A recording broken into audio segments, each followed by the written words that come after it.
बिस्मिल्लाहिर्रहमानिर्रहीम। अस्सलामुअलैकुम नाज़रीन इकराम, नई वीडियो में आपको खुश आमदीद कहते हैं। तुर्की में इस्लामी कवानीन के नफाज के लिए पहला कदम उठा लिया गया।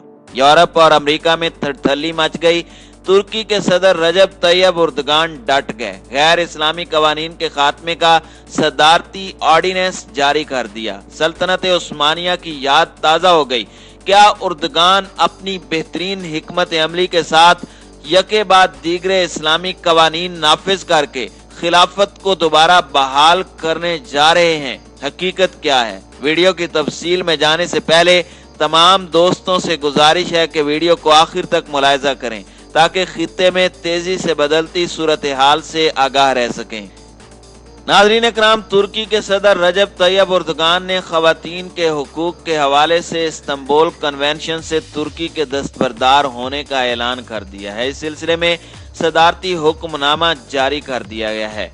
इस्तांबुल कन्वेंशन 2011 में तय पाया था, जिसमें खवातीन पर तशद्दुद और उन्हें घरेलू तशद्दुद से बचाने के लिए इक़दामात और कवानीन तजावीज़ किए गए थे। इस्तांबुल कन्वेंशन को council of Europe convention on preventing and combating violence against women and domestic violence कहा जाता है। इस कन्वेंशन के तहत मेंबर ममालिक खवातीन पर तशद्दुद को रोकने के कवानीन बनाने के पाबंद हैं। नाज़रीन इकराम, तुर्की ने सबसे पहले इस कन्वेंशन पर दस्तखत किए थे, लेकिन फिलहाल तुर्की ने कन्वेंशन से दस्तबरदारी की जो वजह बताई है वो ये है कि इससे खानदानी निज़ाम को शदीद खतरात लाहिक हो गए हैं। तलाकों की शरह बढ़ गई है। तुर्क मुआशरे में हम जिन्स परस्तों का गलबा होता जा रहा है क्योंकि वो इस कन्वेंशन का गलत इस्तेमाल कर रहे हैं। नाज़रीन इकराम, अगर खानदानी मसाइल के हवाले से देखा जाए तो सैकड़ों हजारों खवातीन ने एक स्मार्टफोन ऐप डाउनलोड की थी जिसे तुर्की ने घरेलू तशद्दुद की इतला देने के लिए उनके लिए तैयार किया था। अब जैसे खवातीन को घर वालों की तरफ से बाहर निकलने पर पाबंदी लगाई जाए या उन्हें उनके बॉयफ्रेंड से मिलने के लिए रोका जाए तो वहां पर कंपेन कर देती हैं, जिससे खानदानी निज़ाम दरहम बरहम हो रहा है। इसी वजह से तुर्की ने इस्तांबुल कन्वेंशन से निकलने का ऐलान किया है ताकि इस्लामी कवानीन के मुताबिक खानदानों को बचाया जा सके। तुर्की के सदर रजब तैयब उर्दगान की जानिब से इस्तांबुल कन्वेंशन से दस्तबरदारी के ऐलान के फौरी बाद नायब सदर फुआद ओक्ते ने कहा कि हुकूमत तुर्क खवातीन की इज्जत और हुर्मत और तकद्दुस को उसका मुनासिब हक देने की पॉलिसी इख्तियार किए हुए है। खवातीन के समाजी हुकूक का हर सूरत तहफ़्फ़ुज़ किया जाएगा। हुकूमत किसी बैरूनी ताकत के दबाव को किसी सूरत कबूल नहीं करेगी। खवातीन के हुकूक के लिए तुर्की को किसी की डिक्टेशन की जरूरत नहीं है क्योंकि इस्लाम ही खवातीन के हुकूक का असल मुहाफिज है। तुर्क वजीर समाजी उमूर जोहरा जमुरद सल्जोक ने कहा कि तुर्क आइन और मकामी कवानीन खवातीन के हुकूक की जमानत देता है। खवातीन पर तशद्दुद इंसानियत के खिलाफ जुर्म है और जुर्म के खिलाफ लड़ना इंसानी हुकूक का असल चेहरा है। तुर्क खवातीन के हुकूक की हिफाजत हर सूरत की जाएगी। हुकूमत ने खवातीन पर तशद्दुद के खात्मे का अज़म किया हुआ है और इस पर कोई समझौता नहीं किया जाएगा। इस्तांबुल कन्वेंशन से दस्तबरदारी के मुखालिफिन का कहना है कि तुर्की यूरोपीय यूनियन के इक़दार से पीछे चला गया है। इस दस्तबरदारी से तुर्की के लिए यूरोपियन यूनियन की रुकनीत के दरवाजे बंद हो जाएंगे। मुखालिफिन का कहना है कि इस्तांबुल कन्वेंशन से दस्तबरदारी की मंजूरी पार्लियामेंट से ली जाए और ये मामला पार्लियामेंट के सामने पेश किया जाए। नाज़रीन इकराम, यहाँ आपको ये भी बताते चलें कि इस्तांबुल कन्वेंशन पर 45 यूरोपीय ममालिक के अलावा यूरोपीय यूनियन ने बतौर खास दस्तखत किए थे। इस बात में कोई शक नहीं कि इस्लाम ही खवातीन के हुकूक का हकीकी मुहाफिज है। वो ममालिक जिनमें खवातीन पर रोज़ाना की बुनियाद पर इतना ज़्यादा तशद्दुद होता है वो खवातीन के हुकूक की क्या बात करेंगे।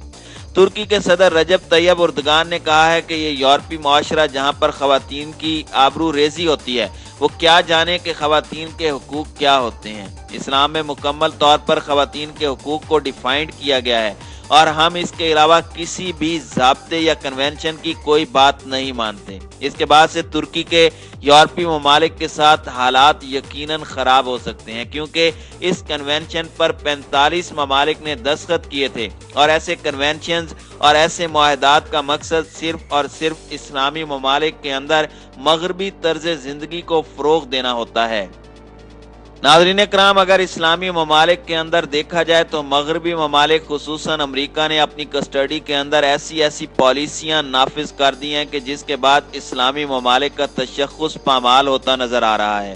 سعودی عرب کی سرزمین حجاز مقدس، جہاں سے 1400 سال پہلے اسلام کی کرنیں پھوٹی، نبی اکرم صلی اللہ علیہ وآلہ وسلم نے جہاں پر اسلامی تعلیمات کا پرچار شروع کیا، اسی سرزمین حجاز سے ان مغربی ممالک کو زیادہ خطرہ تھا، اور وہاں پر اب لبرلزم کو فروغ دینے کے لیے سینما ہالز، مخلوط پارٹیاں، ڈسکوز اور مختلف نوع کی اسلام مخالف سرگرمیوں کا آغاز کر دیا گیا ہے۔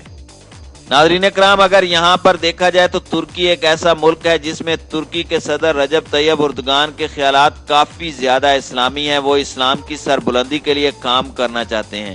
اسی وجہ سے وہ دنیا میں کہیں بھی کسی بھی اسلامی ملک پر ظلم ہوتا ہے تو وہ اپنا بیان ببانگے دہل داغتے ہیں اور بتا دیتے ہیں کہ اس میں ترکی کا موقف کیا ہے، چاہے اس سے اس کو معاشی نقصان ہی کیوں نہ اٹھانا پڑے۔ ناظرین کرام، جیسا کہ بھارت کی جانب سے ترکی کی طرف سے پاکستان کے مسئلہ کشمیر کے حوالے سے موقف کی حمایت اور دو ٹوک بیان کے بعد بھارت نے ترکی کے ساتھ تجارتی معاملات کو معطل کر دیا تھا، لیکن ترکی نے اس بات کی پرواہ نہیں کی اور وہ اپنے فیصلے پر موجود ہے اور ہمیشہ کشمیر کے معاملے میں ہر فورم پر آواز اٹھاتا ہے۔ مسئلہ فلسطین پر اسرائیل کی کھچائی کرنی ہو یا دیگر کسی بھی اسلامی ملک کے اندر ہونے والے مغربی ظلم کے خلاف آواز اٹھانی ہو تو رجب طیب اردگان پہلی صفوں میں نظر آتے ہیں۔ یورپی ممالک کو اس بات کا خطرہ ہے کہ اگر ترکی اپنے مقاصد میں کامیاب ہو گیا اور اسلامی ممالک کو اکٹھا کر لیا اور اسلام کی سربلندی کے لیے کام شروع ہو گیا تو پھر یورپ کے دن گنے چنے رہ جائیں گے۔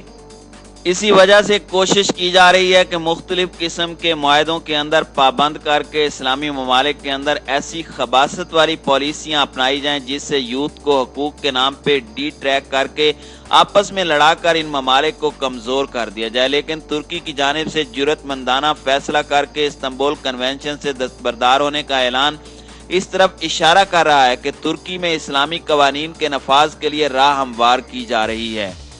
ناظرین اکرام، استنبول کنونشن کے معاہدے کے حوالے سے آپ کو بتاتا چلوں کہ اقوام متحدہ سے پہلے متعدد بین الاقوامی معاہدے اور تجویز کردہ معاہدوں کا جائزہ لیتے ہوئے اسے تیار کیا گیا تھا۔ معاہدے کے تعارف کے حصے میں تشدد کی وجوہات اور نتائج کی وجہ سے پیدا ہونے والی منفی صورتحال کا جائزہ لیا جاتا ہے۔ استنبول کنونشن پر دستخط کرنے والی ریاستوں کی ذمہ داری ہوتی ہے کہ وہ ایسی پالیسیاں اختیار کریں جو ان کی صنفی مساوات کے محور میں شامل ہوں۔ ان کو یقینی بنانے کے لیے زیادہ سے زیادہ معاشی وسائل استعمال کریں، خواتین کے خلاف تشدد کے اعداد و شمار جمع کریں اور بانٹیں، اور معاشرتی ذہنیت میں تبدیلی لائیں جو تشدد کو روک سکے۔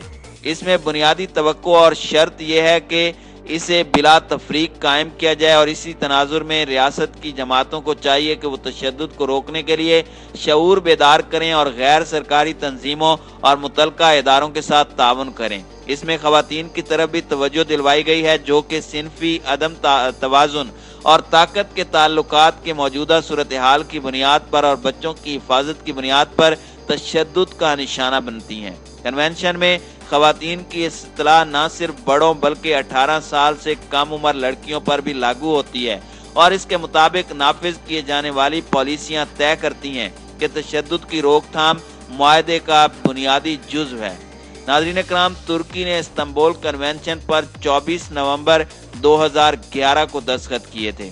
اسلامی قوانین کے نفاذ کا یہ آغاز بتاتا ہے کہ طیب اردگان نے خلافت عثمانیہ کی بحالی کی جانب پہلا قدم اٹھا لیا ہے۔